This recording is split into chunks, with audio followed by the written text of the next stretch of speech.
The wait is over.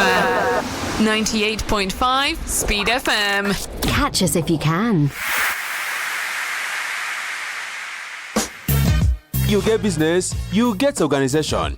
Be you want me to hear you for radio? Oh yeah now. Make yourself join us so that we feel hear you for the Speed of Light. Make you meet your target audience and get the reach where we say you self will deserve. Oh yeah. Advertise on Top Asking Radio 98.5 Speed FM. Make you turn on also send message to 0809 927 5464 or 0816 609 2144. Asking Radio 98.5 Speed FM. Make you catch us if you fit.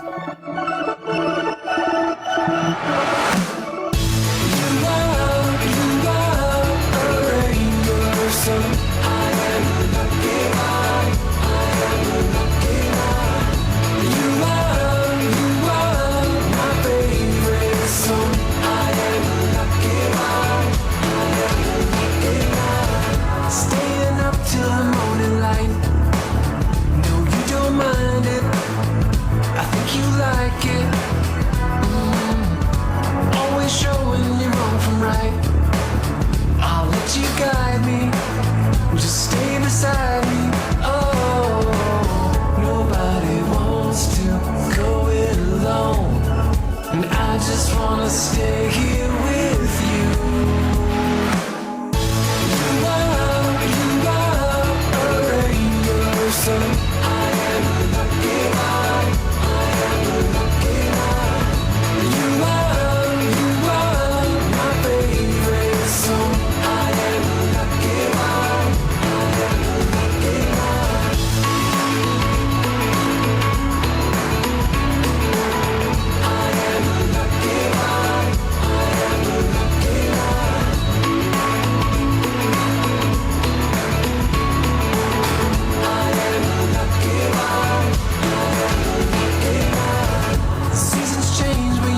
Same. Your love is constant. You've never lost it. Your voice is calling out my name. It makes me miss you, even when I'm with you. Oh, nobody wants to go it alone, and I just wanna stay here with you.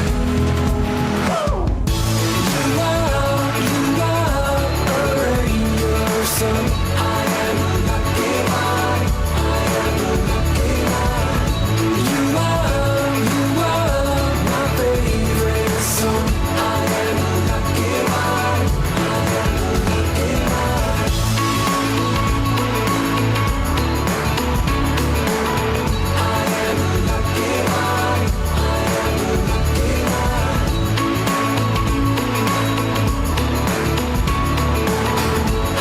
a lucky one. A speedy welcome to the show for everyone. This is Women of Speed on Asking Radio 98.5 Speed FM, Makudi. And I am Mrs. James, aka GrandMa Jighjigh.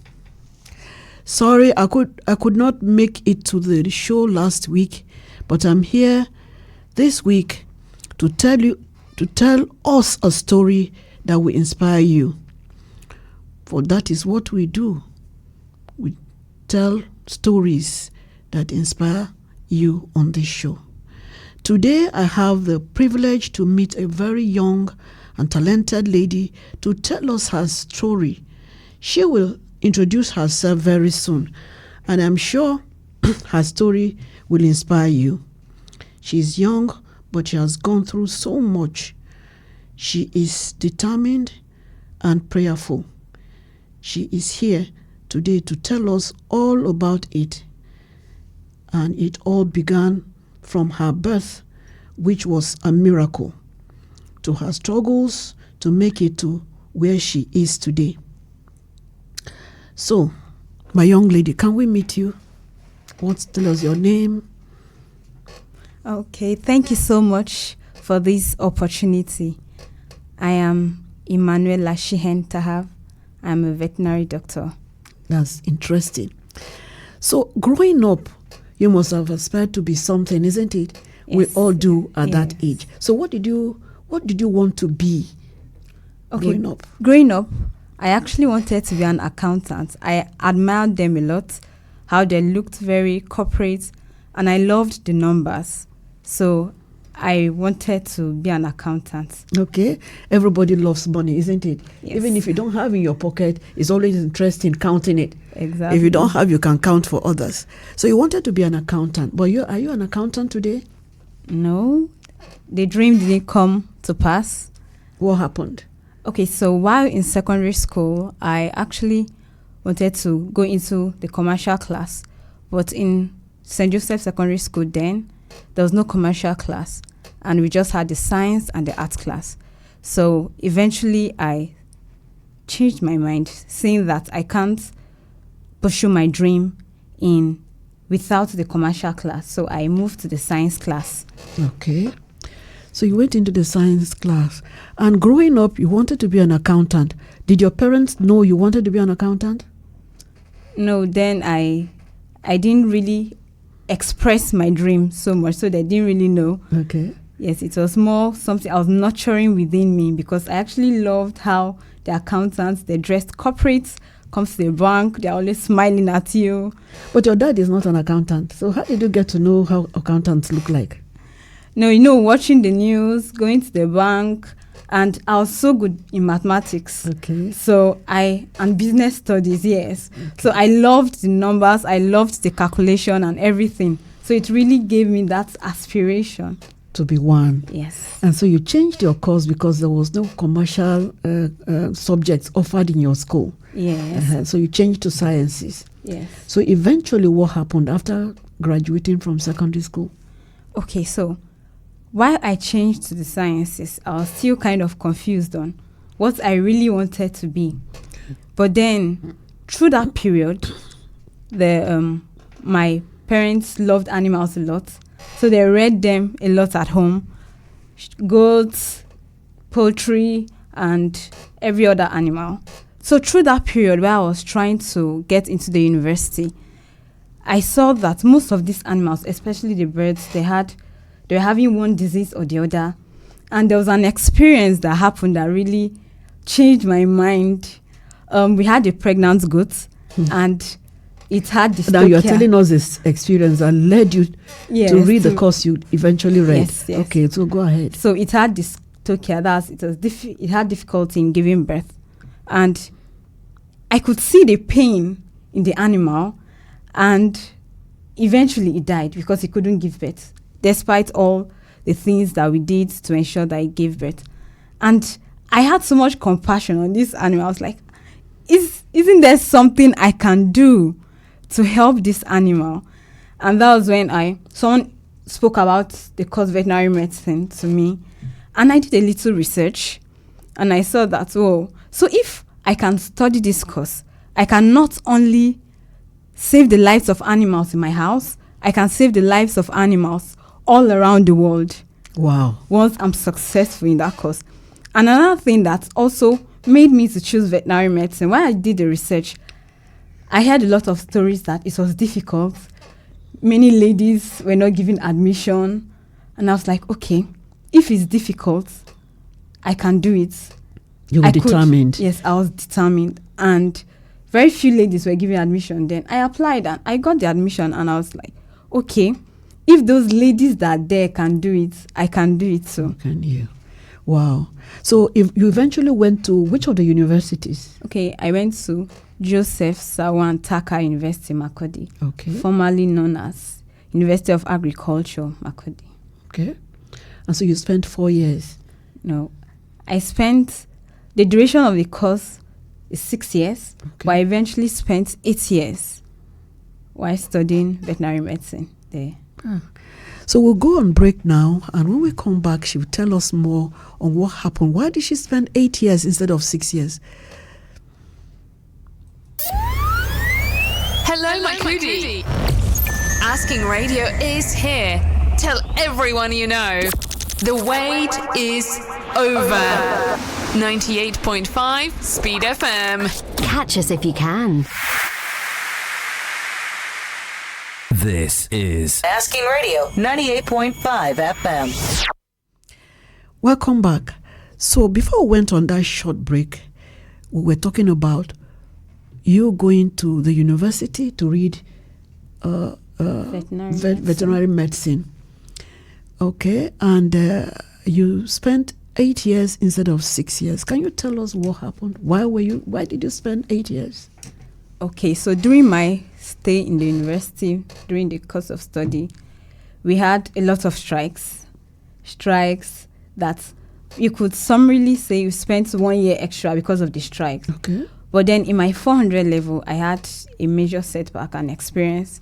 I failed a course, and for veterinary medicine, if you fail a course in your 400 level, you would repeat the whole 400 level. Wow. Yes, so that's like an extra year, but the extra year is now in 400 level.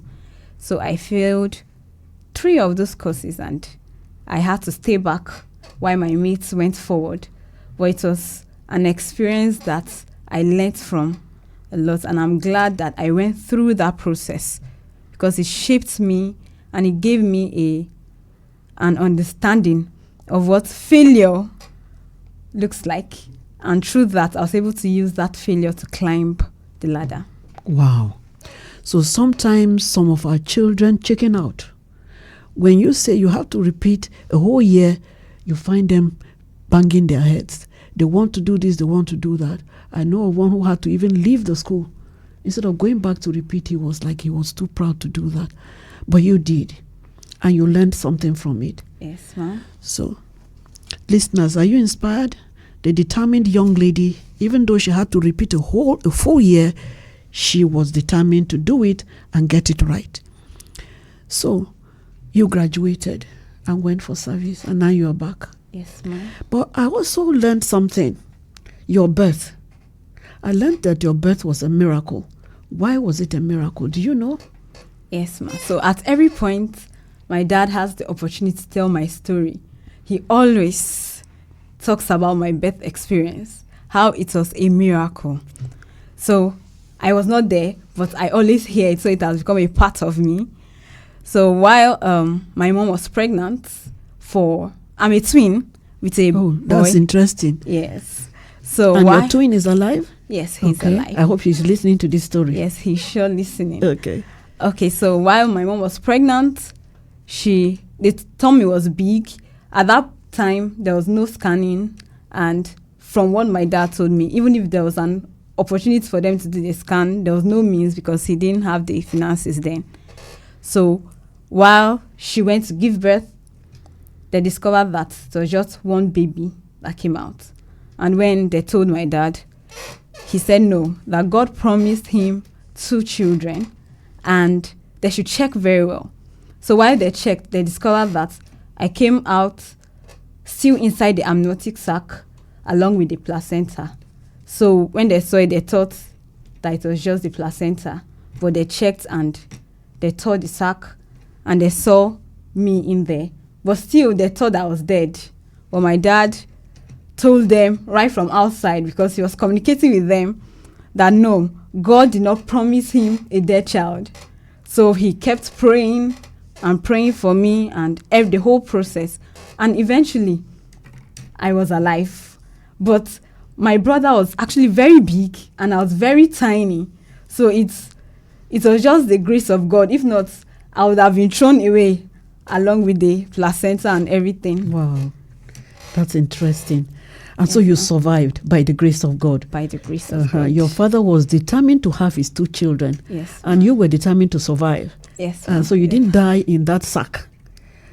Wow. And so growing up, you were a very small baby because of your twin brother actually dominated the space and was collecting all the nutrients and growing big, and you were so small. But when you were born, I also understand that at a certain 3rd month or 6th month. No, as a toddler. Why else? Okay, as a toddler. Yes. You were given an immunization. And at that time, immunizations, I think they still do, give it on the lap. Yes. So what happened when they gave you that? Okay, so that was also a very miraculous story that what happened to me. So while I was giving the immunization, I learned that one of my leg, I couldn't touch the ground just because of that immunization. So anytime they were playing with me, anytime I put the leg on the floor, I felt pain and I'll cry. So my dad kept praying and praying on the leg, praying. And eventually a day came that he was playing with me and then he touched the leg playfully. And then I started laughing and giggling. And he saw that, wow, that was a miracle. Because when some children have this kind of experiences, it actually damages their legs. And I'm grateful to God that that didn't damage my leg. I'm healthy, I'm alive, and I can tell my story. That's actually a miracle. So we'll take a short break. When we come back, we'll continue to speak to this young lady. I hope her story has inspired somebody. Very soon, I will open the lines and ask you to call and make your contributions or tell us what part of the story inspires you.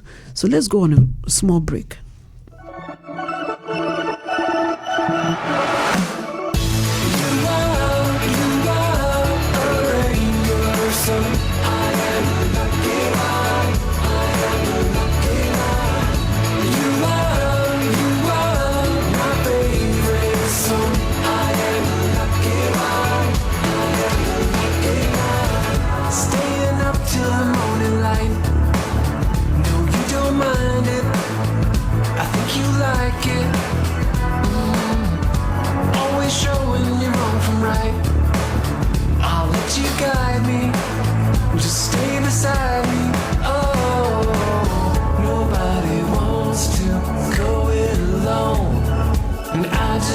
Stay here with you. You are a rainbow, so I am a lucky one. I am a lucky one. You are my favorite song. I am a lucky one. I am a lucky one. I am a lucky one. Welcome back. If you're just joining us, this is Women of Speed on Asking Radio 98.5 Speed FM Makurdi, and I am Mrs. James, aka GrandMa Jighjigh, and I'm sitting here with a very young, lovely lady who has a story to inspire you, and she has told us what she had, she inspired to be as a child, an accountant. But she eventually had to change because she could not offer commercial subjects in school. And so she changed to sciences and eventually went into the university to read vet medicine. So she's here with us and she has told us so far, even her birth was a miracle. Through determination and prayer from the family and herself, she is here today. Are you inspired? If you are, you can call us now on 0909 09036 485868. That is 0903 6485868. So call us and tell us what part of our story inspires you. And so when you graduated from the university, where did you serve? Okay, I just concluded my NYSC at Kebbi State. Okay. Yes, so I served at the veterinary clinic, the zonal veterinary clinic, Benin Kebbi, in Kebbi State. That's interesting. And so you are back now. What are you doing presently? Okay. So while I was in school, I started a business, Shihen Ideas, an event management business that focuses on ensuring that your events go seamlessly. And for now, we run an ushering agency, Shihen Ideas Ushers. So we are open to go for events, to serve, to usher, to ensure that your events go seamlessly. So that is what I'm fully concentrating on now, and I'm open to any other opportunities. My heart is open for any other opportunities that comes relating to events, to veterinary medicine. I'm very much open. I was just going to ask, have you applied to work in any of the vet clinics in Benue State? Okay. In Benue State, no, but I hope to go further with my education. Okay. Yes, so I'm planning on doing my master's in business administration. Oh, you Yes. want to change? No, I'm not changing. That's because the aspect of veterinary medicine I want to go into is the entrepreneurial aspect. Okay. Yes. Okay. So I don't want to focus on the clinics. So I want to go into the entrepreneurial aspect. And having an MBA will give me an upper edge and understanding of entrepreneurship on business so that I will prosper in that line of veterinary medicine that I chose. And do it properly. Yes, I'm doing it properly. That's wonderful. Did you hear the young lady? She read vet medicine, but she hopes to be to go into commercialize it, isn't it? Yes, Grow her own pigs and her own goats and her own chickens, Yes, ma'am. and take care of them herself. No problem, like the one she encountered while growing up, where the goat wanted to give birth and couldn't do that. So, in fact, that's what prompted her to go into vet medicine. So now she wants to do it on her own and succeed. That's interesting. And so she wants to go into business, read business. MBA, that's MBA. Masters in Business Administration. Thank you very much. You've said it right. So she wants to go and do that. But presently, she is running a business. In fact, she started running the business while she was still in school. Yes. An event Management organization. Thank you. That's wonderful. And some of you might have patronized her already, and she's open to any patronage. Please patronize her. She's quite young and determined to succeed, to make her dreams come true. So it will not be bad at all to also patronize her. She does ushering, and she also does what other thing do you do in the event center? Okay, so presently we have an ushering agency that focuses on ushering, on serving, on protocol services, and also we are going into the event management proper, where you can call us to organize your events. You just tell us what you need, and then we go ahead to organize your events. Could it be weddings or conferences or seminars? We are very much open because we've had an experience of over 5 years. Wow. We've been running this business over 5 years. And What's the name again? Shinella Ideas. Shinella Ideas. So Shinella Ideas is open to any business at all that you can offer. And what's your name again? Dr. Emmanuella Shihen Tahav. Wonderful. As young as she is. And so when you went into medicine to read a vet medicine, how was your father's or your parents' reaction? Okay.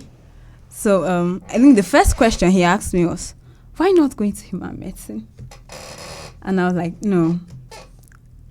I see what I can do in veterinary medicine because of that picture in my mind, I was determined. I said, there's something I can do for these animals, not just for my family, but also the general public. So I said, no, I want to study veterinary medicine. And at a point, while during my studies, I was like, if when I'm done, I can still opt and go for human medicine. Because I'm sure he thinks human medicine is more prestigious than animal medicine. Yes, but that's one thing that people often mistake. Veterinary medicine is all encompassing because it's not just focuses on animal health, but there's a relationship between the animal health and human health, where many of the diseases that we are currently facing now are gotten from animals. That's the zoonotic diseases. Wow. And the importance of veterinary medicine in safeguarding the health of humans is very important. So veterinary medicine is not just about injecting animals or giving drugs. It's all about the overall health of the society, be it humans, be it animals. And presently, there's a concept called One Health that focuses on bringing together the human medicine practitioners, the veterinarians, and those working in the environment to ensure that the safety of the environment, of the human health and the animals is guaranteed. And it's what is presently working now. So even if I'm not a human medicine practitioner, I have a role to play in safeguarding the life and the health of humans. That's interesting. Because at a point, one time there was this bird flu. Yes. And Avian influenza. That's your own technical name for it. What we knew was bird flu. Yes. And I had chickens. You can't believe that I got rid of my chickens for fear I might contact bird flu, because I understand it was contagious, and humans were dying from it. Yes. So now you have said something that is quite interesting. As a vet doctor, you have the responsibility to look after both humans and animals. Yes. So how do you do that? Okay. So we all eat meat. We all have, most people have pets. So the role of the veterinarian in the health of these animals is to ensure that they are healthy for consumption, healthy even as you relate with them. So some of the diseases that affect these animals can be transmitted to humans. Like in dogs now, we have what we call rabies. Rabies. Yes, so it's transmissible. So our role is to ensure that these dogs are healthy, immunizing them, treating them. And then also in the aspect of the meat, we treat the animals, the cows, the sheep, the poultry that we eat. So we ensure that all this... Hello? We have a caller.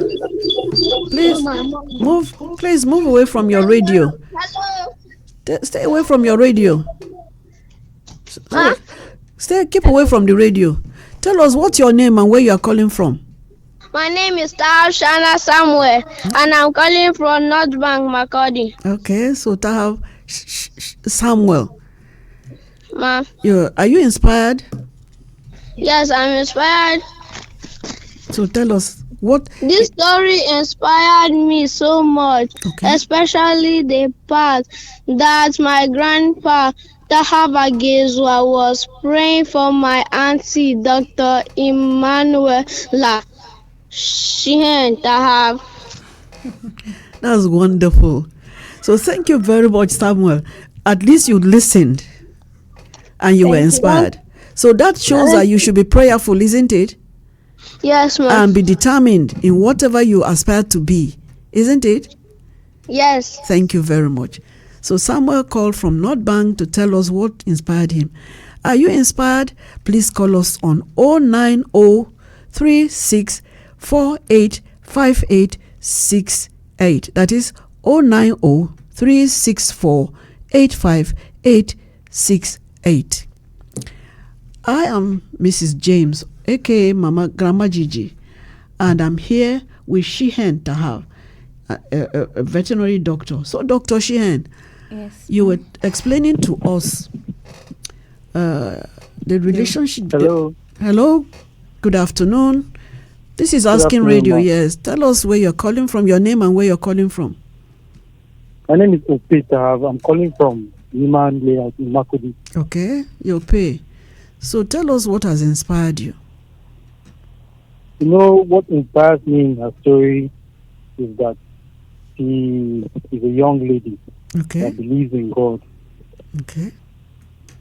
Her story is a miracle, and it teaches some of us lessons that we should trust in God. We should always pray for wisdom to act on what we are doing in life. That's wonderful. So did her determination inspire you? Yes, it inspires me a lot. So when you want to do something, stick to it, isn't it? Be determined to achieve what you want to achieve. Thank you very much. That was is it Samuel? Tahav.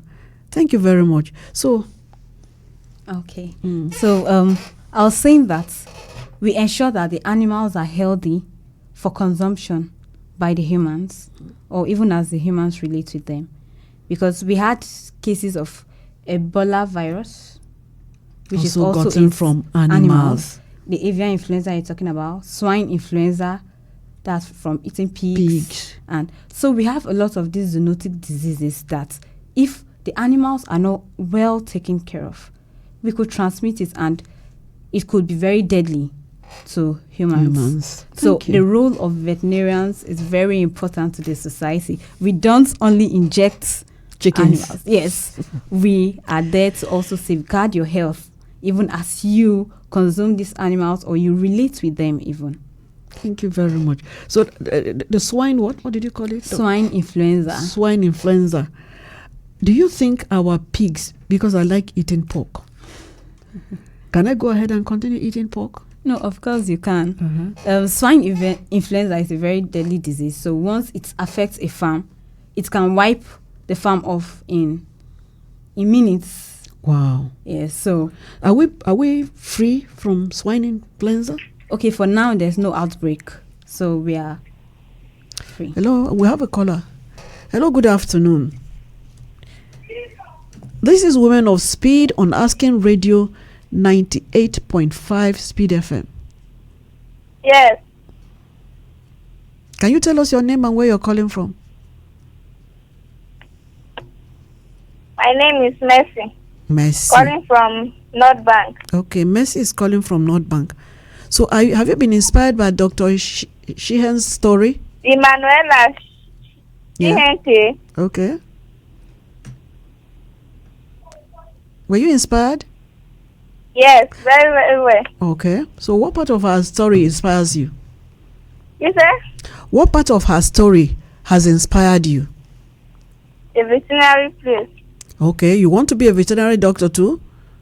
No, a medical doctor. A medical doctor. So are you already there? Yes. Okay. Which of the universities are you?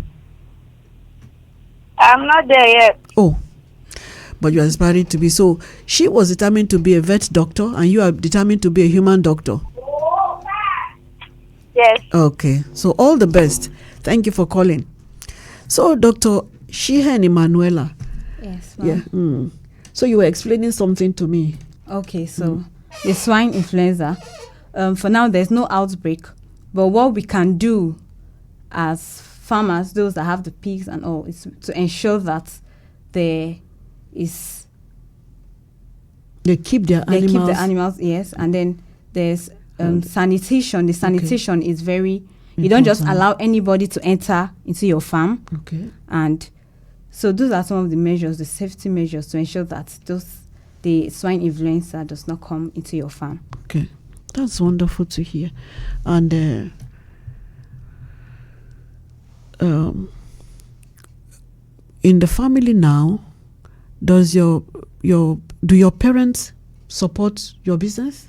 Yes, they do. Okay. So even while I was in school, I had the full support of my family. Okay. Regarding to my business, because most times there are certain times that I can even ask my dad, and he gives me ideas on how to ensure that the business runs. Okay. And I was actually going to ask you. You were in school. You're already running the business. So how did you juggle the two?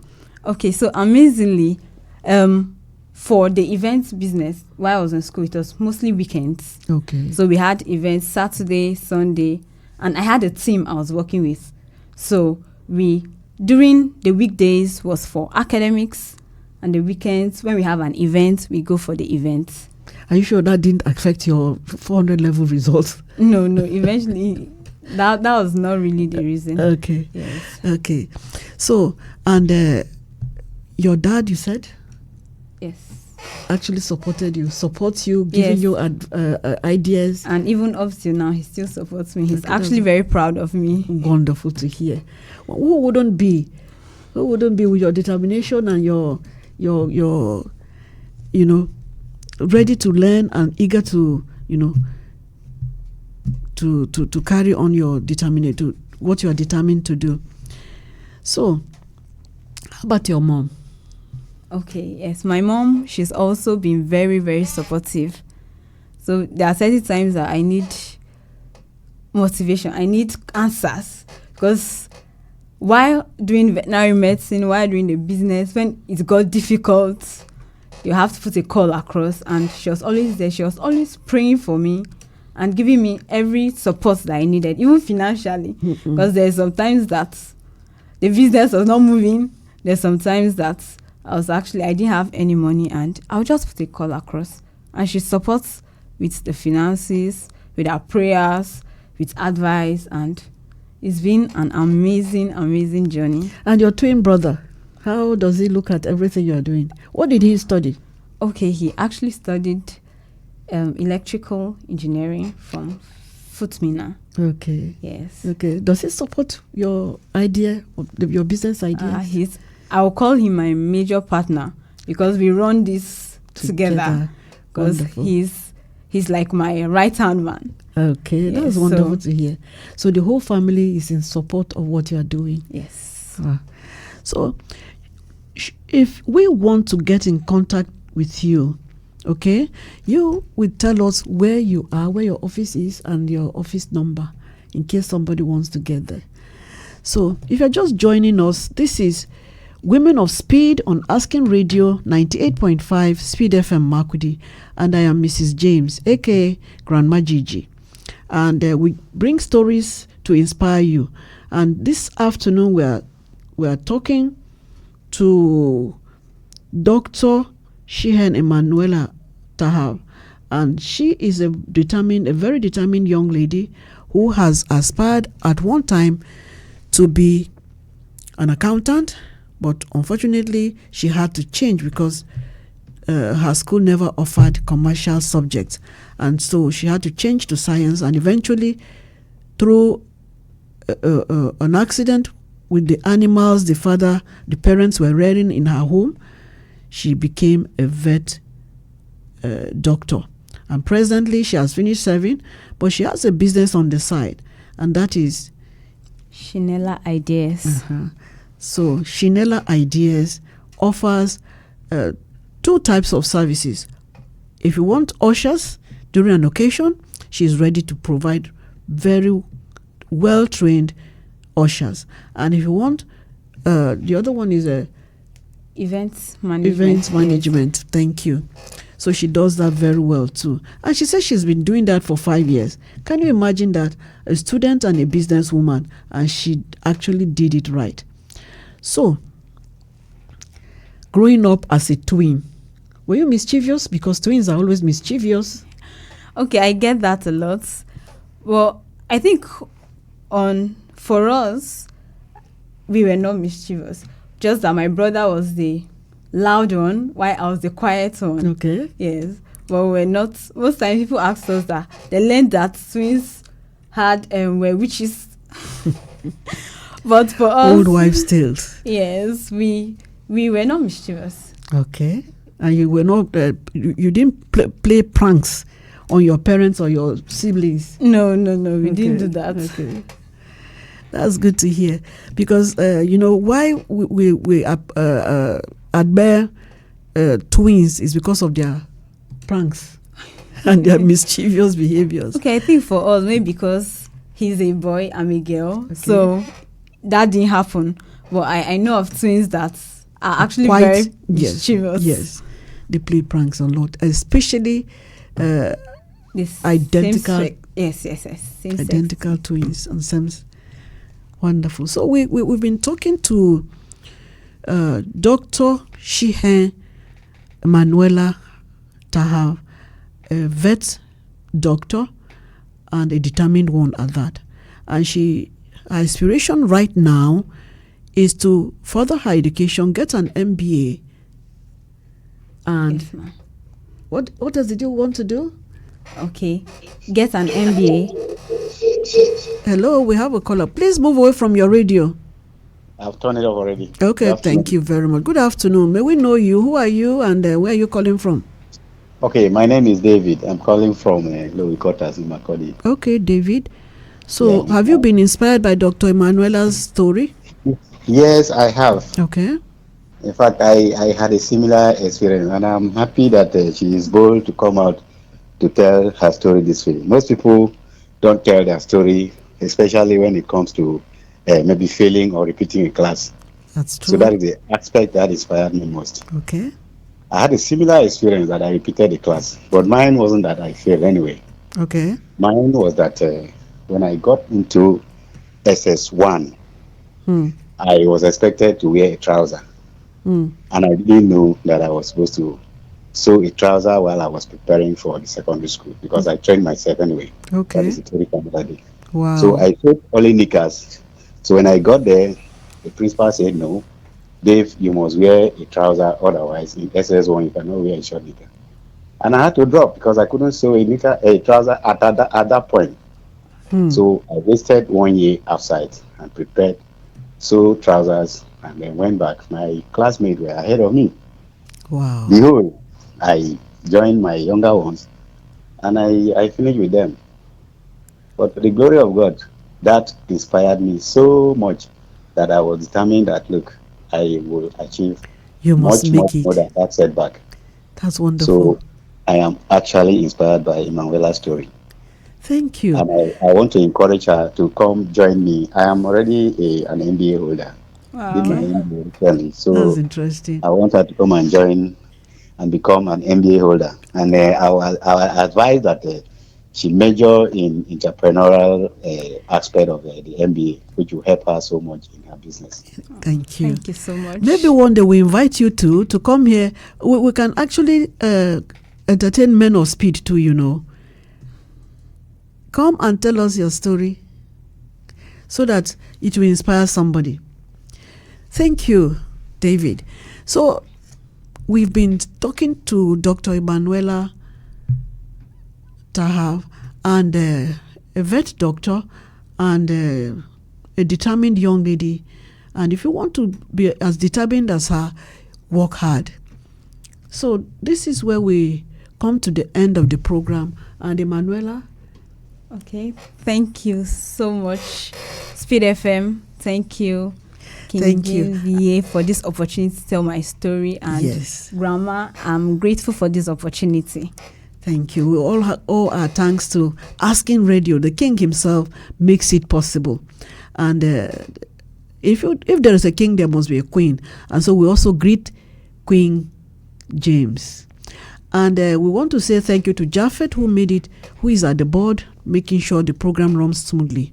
So from here, Asking Radio 98.5 Speed FM Makurdi, I am Mrs. James, aka GrandMa Jighjigh, saying thank you for listening. We hope you will advertise on my program and sponsor this program because it is actually inspiring people. Thank you and see you next week. Hello, Makurdi. Asking Radio is here. Tell everyone you know. The wait is